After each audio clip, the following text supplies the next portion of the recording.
കരളുരുകി അണ്ടിപ്പരിപ്പിന്റെ അത്ര ആകൂടാ, പതുക്കെ അടിയാ. അവള് പോയടാ. ഞങ്ങളുടെ ജോലി ഇനി എന്ത് ചെയ്യണം? അതാരെവിടെ പൂച്ച? എന്റെ കൊച്ച് ഞങ്ങളുടെ സ്വപ്നത്തിലെ കൊച്ചാടാ. ഇനി അവൻ തന്തയില്ലാതെ വളരേണ്ടി വരുമല്ലോ കർത്താവേ.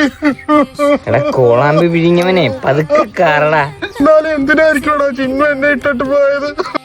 വിവരമില്ലാത്ത നിനക്ക് വിവരമില്ലാത്തൊരു പെണ്ണിനെ കണ്ടുപിടിച്ചു തന്നിട്ട് അതിന് വിവരം വെച്ചിരുന്ന് നമുക്ക് എന്ത് ചെയ്യാൻ പറ്റും? അവളെ പറഞ്ഞാലും അവളുടെ ചോദ്യങ്ങളൊന്നും മറക്കാൻ പറ്റുന്നില്ലടാ.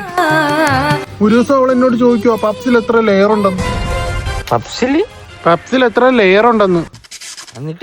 എന്നിട്ട് എന്ത്, ഒരു പപ്സ് മേടിച്ച് പൊളിച്ചിരുന്ന് അങ്ങ് എണ്ണി. മൊത്തം 16 ലെയർ ഉണ്ട്.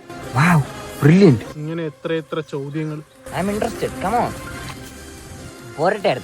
ചക്കയിൽ എത്ര മുള്ളുണ്ട്, വാഴയിൽ എത്ര ഇലയുണ്ട്, ഓലയിൽ എത്ര ഈർക്കിലുണ്ട്. കിസ് മത്സരത്തിനും കൊണ്ട് ചേർക്കണവളാ. ചക്കയിൽ എത്ര മുള്ളുണ്ടെന്ന് ചോദിച്ചിട്ട് എനിക്ക് ദേഷ്യം വന്നിട്ട് മേലായിരുന്നു. എന്നിട്ട് വീട്ടിൽ ചെന്നൊരു ചക്ക പറിച്ചിട്ട് ഇരുന്നങ്ങ് എണ്ണി. എന്നിട്ട് പിറ്റേ ദിവസം പോയി പറഞ്ഞു കൊടുത്ത് 512 മുള്ളുണ്ട്. വാണം എന്തോ വിളിയും കേട്ടു.